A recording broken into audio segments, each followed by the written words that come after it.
एक मेरे विद्यार्थी थे, छोटे भाई जैसे ही रहे। डॉक्टरेट उन्होंने कर रखा था। जब बीएसए बने तो मैंने कहा क्लास जरूर लेना, तुम क्लास लोगे तो कोई बच्चा तो प्रेरित होगा, क्योंकि कभी एक दिन की कोई घटना ये आपके यहाँ पढ़ेंगे, आपका जीवन कैसे बदल सकता है। तो उसमें एक कारण आप ये भी पढ़ने वाले, कभी कभी झटके की एक घटना जीवन बदल देती, झटके की। रोज बार बार उदाहरण देते हैं, नवनीत सिकेरा, वो तो इंजीनियरिंग कर रहे थे, उनके पिताजी का पुलिस इंस्पेक्टर ने अपमान किया, उनको लगा नहीं यार पुलिस की नौकरी में भी करूं, आईपीएस बन के आए, चर्चित आईपीएस अधिकारी माने गए, उत्तर प्रदेश के एनकाउंटर स्पेशलिस्ट माने गए। वो एक अलग बात है, उस पर चर्चा नहीं करनी। कभी एक छोटी सी घटना भी जीवन बदल देती है। उत्तर प्रदेश के एक बहुत होनहार आईपीएस अधिकारी, मैं बहुत एडमायर करता हूं उनको, उन्होंने एक फिल्म भी बनाई, बड़ी लाजवाब फिल्म है, देख के पढ़ लीजिएगा। उनका नाम यशपाल सिंह था, उत्तर प्रदेश के डीजीपी पद पे रहे, रिटायर होकर। उनकी फिल्म देखिएगा, बड़ा बढ़िया लगेगा आपको, कोई फिल्मी टच है ही नहीं। उनके जीवन की एक छोटी घटना बताता हूं। जैसे आप लोग बैठे ना, तो गांव का स्कूल था, हम लोग 11 रुपए महीने के स्कूल में ही राष्ट्रीय इंटर कॉलेज कानपुर में पढ़े। हमारी फीस 11 रुपए पर मंथ थी। मुझे नहीं मालूम वहां फीस कितनी होती होगी, लेकिन मुझे नहीं लगता है कम से कम 11,000 तो नहीं होगी। और एडेड ऐसे स्कूलों को बोलते हैं, सरकार टीचर्स की सैलरी खुद देती है, तो निश्चिंत कर दिए। एक से योग्य शिक्षक थे, इनका नाम याद आता है तो अभी भी हम लोगों का रोम रोम उनके प्रति कृतज्ञता से भर जाता है। कि इंग्लिश ऐसे पढ़ाते थे पूज्य एच.डी. पांडे सर, अभी भी इंग्लिश बुरी नहीं लगती, कठिन नहीं लगती।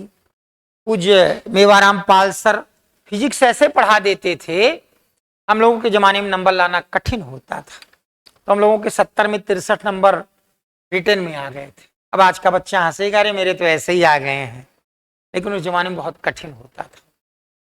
तो हम लोग हमेशा उनको, रोम रोम हमारा उनको धन्यवाद देता है कि कैसे कैसे शिक्षक हमें मिले, प्रातः स्मरणीय है वो सब। तो थोड़ी सी बात थी कि ऐसे स्कूल में वो बच्चा पढ़ रहा था, यशपाल सिंह का बचपना, वो 9th में थी। एक फेस्टिवल था स्कूल का, उसमें जो चीफ गेस्ट बने, उन्होंने उसी साल आईएएस की परीक्षा में एक रैंक प्राप्त की थी। 1000 लोगों में मान लीजिए 400 रैंक पे वो आए थे। उल्लेखनीय सब उपलब्धि है, कोई कम बड़ी बात नहीं, बहुत बड़ी बात है। तो जब आए तो पूरा कॉलेज एकदम नत था, अरे भाई आईएएस सिलेक्ट हुआ है आदमी। तभी आईएएस ही जाने जाते हैं, चाहे आईएएस हो, चाहे आईपीएस हो, चाहे आईएफएस हो, चाहे आईआरएस बने हो, सब आईएएस ही कहे जाते हैं। और पता चला कि वो एक मास्टर साहब है, उन्हीं के भाई। अगले दिन फिर मास्टर साहब अपने भाई की प्रशंसा करने लगे। 9th का एक बच्चा बैठा था क्लास में, वो बताया, अरे मेरा भाई विलक्षण था, बचपन से ही पढ़ने में ही रुचि रहती थी उसकी, बहुत होशियार था। बच्चा डरते डरते उठा, सर उनके हाई स्कूल में कितने नंबर थे? हमारे जमाने में हाई स्कूल में 6 विषय होते थे, 100 में से नंबर मिलते थे, वो हमसे भी 30 साल पहले के थे।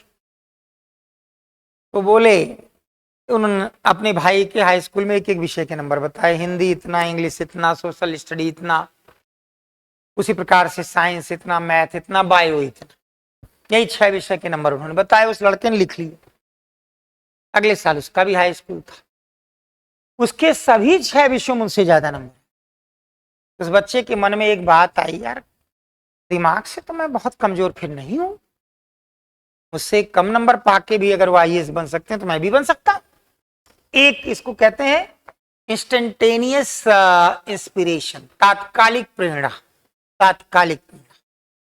अंगुली माल, ये सब आपको बताना होगा, इस पेपर में सब भरा पड़ा है।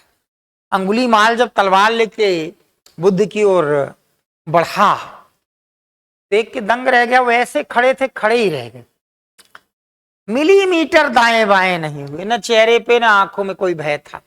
दूसरा कोई पैर पकड़ कर छोड़ दो, अरे 2 बच्चे हैं, अरे एक तो अभी हाल ही में नाम लिखाया है, अरे राम राम राम, अभी तो इंस्टॉलमेंट भी नहीं दी है। वो एकदम ऐसे मुस्कुराते खड़े थे, इंस्टेंटेनियस इंस्पिरेशन। वो दंग रह गया, तलवार चली ही नहीं उसकी। कोई चमत्कार बुद्ध ने नहीं किया था, हाथ से गिर गई तलवार वहीं रुक गई, ये तो बाद में ये महायान पंथ वालों ने बुद्ध को भगवान विष्णु बनाने के चक्कर में सब जबरदस्ती भर दिया, वो दंग रह गया। आप ही बताइए। तो उसी स्थिति में फिर उन्होंने तैयारी शुरू की। आईपीएस में टॉप रैंक आई कि आईएएस के जस्ट बाद जब आईपीएस के बच्चों की मेरिट शुरू हुई तो टॉप रैंक पे थी। यूपी कैडर उनको मिला, यहाँ डीजीपी होके रिटायर हुए। बहुत अच्छी छवि उनकी, बहुत बेहतरीन छवि थी यशपाल सिंह की। तो ये सारी चीजें ध्यान रखिएगा, स्कूलों से मिलती है, परिवारों से मिलती है। शाम को एक बार जरूर बैठिए बच्चों के साथ, आप में से जिसके छोटे भाई बहन हो जरूर बैठिए, आज क्या पढ़ा। मोबाइल दिन भर लेके पढ़ ही नहीं रहा। 2000 के बाद एक रक्षा कवच मिला है, वो कुछ भी देख रहा है तो पढ़ ही रहा है। जी नहीं, पढ़ाई बुक से होती, ऑनलाइन क्लास वो नहीं देख रहा। हो सकता है क्लास के नाम पे धोखा दे रहा हो। एक बार बैठिए जरूर, जिंदगी के कटु सत्यों से अवगत कराइए। ये दोनों चीजें सिरे से गायब, सिरे से गायब।